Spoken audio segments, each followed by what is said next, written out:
How's it going, everyone? Today I'm here with my SmackDown Live Superstar Shakeup Thought/Recap video. First and foremost, I want to apologize if you guys hear any of the background noise. I feel like right now it's very, very nice, and of course it stops right after I, bring it up. But I feel like outside is very, very nice right now, and I just want to film a video outside, and I do apologize as well for the angle. If it's a little bit awkward, I know I'm kind of looking down at the camera, so I apologize if the angle is kind of weird. But as the title speaks, this will be my SmackDown Live Superstar Shakeup video. Pretty much I'm going to do the same exact thing I did for my Raw Superstar Shakeup video. If you haven't checked that out, please go ahead and check that out first if you'd like. And yeah, without further ado, just jump right into the video with my first overall thoughts on SmackDown Live itself. I thought it was a good episode of SmackDown Live. I feel like, this week and, last week as well, they're kind of more shaken to the core with this shakeup than Raw has. I feel like Raw got the opportunity to close off its storylines and finish off some programs, whereas SmackDown Live really didn't get the chance to finish their storylines, like Dean Ambrose and Baron Corbin. Randy Orton and Bray Wyatt. Bray Wyatt made his appearance on the Titantron on SmackDown Live, but I feel like SmackDown Live definitely got more screwed over in this Superstar Shakeup due to the fact that they had more storylines continuing when Raw kind of had its opportunity to close its storylines on Raw, or they finished them beforehand. So I feel like SmackDown's still in that recovery mode. Definitely showed here tonight. Nakamura and Dolph Ziggler, I thought their stuff on SmackDown was great. So it was a solid episode, but you can definitely tell it's still trying to manufacture these shakeups and, start with a fresh new start. But the selection of superstars that SmackDown Live got tonight in the Superstar Shakeup, I definitely feel like they felt flat on the which side got the better roster in terms of these shakeups. I feel like SmackDown definitely got two solid names in it, but I feel like in terms of star power, Raw definitely got the better end of the Superstar Shakeup. So the very first name that SmackDown Live actually got is its biggest name that they did get in the Superstar Shakeup, which was the United States Champion Kevin Owens. Kevin Owens is someone that I've been really wanting to see on SmackDown Live, so I'm very, very happy he was put on SmackDown Live in the Superstar Shakeup. Him being United States Champion, even trimmed down his beard too. People said he was clean shaved, but there's a difference between trimming and clean shaving. Again, I apologize for that. I know it's pretty loud, so I apologize for that noise. So hopefully you can hear me still well over that.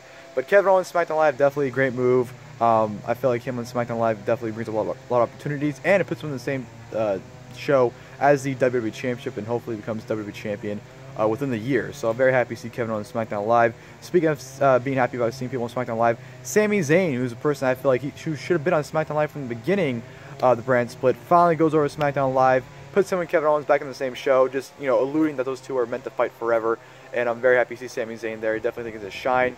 Maybe in the main event scene that he didn't get the opportunity on Raw with. So very happy and eager to see Sami Zayn on SmackDown Live. A lot of fresh feuds, guys like AJ Styles, John Cena maybe. Who else is on SmackDown? Randy Orton, Luke Harper feud maybe. Just a lot of great opportunities for Sami Zayn, I think, rising on SmackDown Live. So I'm happy to see him on there. The tag team being brought over was the Shining Stars. I think they suck. I've never been a fan of Epico and Primo as a tag team ever, even as Epico and Primo, Los Matadores, or Shining Stars. I feel like they've sucked every single gimmick they've been given, or any character they've been given. So I feel like them going to SmackDown Live is a huge waste. I thought this would have been a perfect opportunity for Gallows and Anderson to go over. I feel like, on Raw there's another forum there, so I feel like them going to SmackDown Live definitely would have benefited themselves, as well as maybe possibly reuniting the club. So I feel like the Shining Stars going over to SmackDown Live over Anderson and Gallows was a huge, huge waste. Speaking of waste, Jinder Mahal, don't care. He was that lower mid-card guy that they need to switch over with Kurt Hawkins. So Jinder Mahal, don't care for. Swerve, huge swerve right here.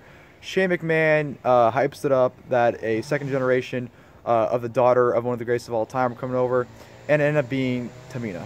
What a fucking letdown. She's been on SmackDown's live events anyway, so her coming over in the switch was definitely a huge fucking waste right there. So Tamina, one of the worst women's wrestlers, honestly, I've seen of all time. She's absolutely fucking terrible. Waste of a pick.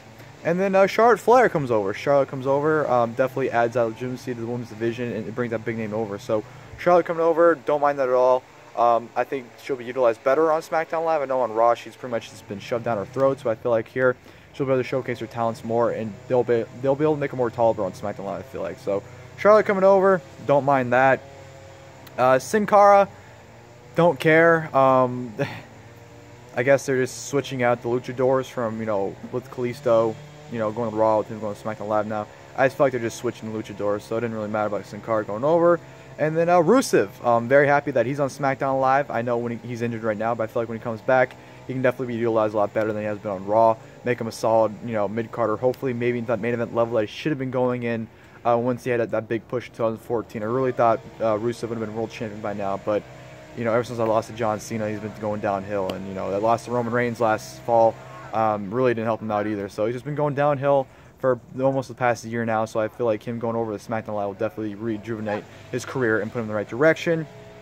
Speaking of Rusev, Lana will be joining the women's division. Not sure if they're splitting those two up, but as of right now, Lana is joining the SmackDown Live women's division. Definitely can help benefit that as well. And, I feel like Lana has been pretty solid in the ring for the most part. I know she's not great, but she's not terrible, I feel like. I feel like she's definitely better than Dana Brooks, so that's it up. So, Lana joined the women's division. Like the vignette they aired with her dancing in the chair, even though it didn't really accomplish anything by showing her abilities. But I'm glad to see Lana join the SmackDown women's division. And of course, the final superstars going over to going from Monday Night Raw to SmackDown Live is the New Day. Don't care, because anything New Day does at this point does not interest me. Unless they do a gimmick change or character changes, New Day to me they're not entertaining. I don't enjoy anything they really do, honestly. So hopefully SmackDown Live, they can do something different than they've been doing on Raw. We'll have to wait and see. But yeah, that is the recap of the Superstar shakeup that happened on SmackDown Live. Like I said, to me, definitely was a lot less significant than the Raw side. I definitely think Raw got the better end of the deal. Really surprised a guy like Rollins didn't get traded over, because I feel like Rollins definitely, with him closing the doors with Triple H and the Authority, I feel like him going over to SmackDown Live would have been the better choice at this point. But him on Raw, I guess it's okay. He can feud with Finn Balor again. Well, he's face, so I guess they can't really do a feud with Finn Balor. But I guess a feud with Bray Wyatt on the line could be something different and fresh. I don't know, but I'm really surprised SmackDown Live didn't get that big value name like Raw did with Dean Ambrose and Bray Wyatt. I know Kevin Owens and Sami Zayn are probably their big names, but at least Sami Zayn isn't on that level with like a Bray Wyatt in terms of how they treated him. So, like I said, solid picks. Go away, Fly. Very happy to see Kevin Owens, Sami Zayn, and Rusev and Lana, I guess, on SmackDown Live. I definitely feel like those four will benefit more than everyone else. But yeah, it's going to be a rejuvenating process for SmackDown Live, get these new storylines, new talent going. So I'm really excited for the future. So if you guys like, please let me know what you guys thought of the Superstar stick-up on SmackDown Live tonight in the comment section below. If you like the picks, or if you didn't like the picks I went over, anything from the Superstar stick-up on SmackDown Live, please feel free to leave your thoughts in the comment section below. If you guys enjoyed the video, please leave a like below as well. And as always, I'll see you guys in the next video. Thank you guys for watching the video.